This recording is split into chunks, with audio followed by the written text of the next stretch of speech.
ஒரு ஊழியக்காரன் எடுத்து சொல்லி கொடுத்தார், உங்களுக்கு எப்போ பண கஷ்டம் இருக்கிறதோ இதை செய்யுங்க, சொல்லுங்க, இருக்கிறத ஊழியத்துக்கு கொடுத்துட்டு போயிடுங்க. இருக்கிறதே கொஞ்சம், ஏதோ இந்த மனுஷன் வேறு மாதிரி என்ன ஐடியா சொல்லணும்னு பார்த்தா இப்போ ஆள் இல்லை, செத்துட்டாரு, கத்திரக்குள் இத்திர அடிச்சிட்டாரு. எப்போ உங்களுக்கு ரொம்ப நெருக்கம் இருக்கோ அந்த நெருக்கத்திலே கொஞ்சம் எடுத்து யாருக்காவது கொடுத்துருங்க. அப்போ பாருங்கள், பெருக்கம் வரும் பாருங்கள்.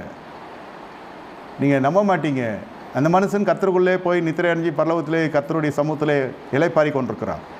இது அவ்வப்பொழுது இது நடக்கிறது. எப்போதெல்லாம் நெருக்கம் வருகிறதோ கொஞ்சம் கொடுப்போம்.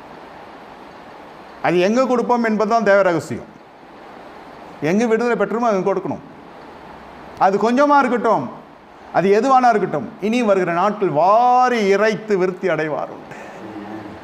இந்த இடத்துல வாரி இறைச்சாரு, ஆனால் சீக்கிரம் மண் இடத்துல போய் இறைச்சிட்டார் யாக்கோபு ஐயா.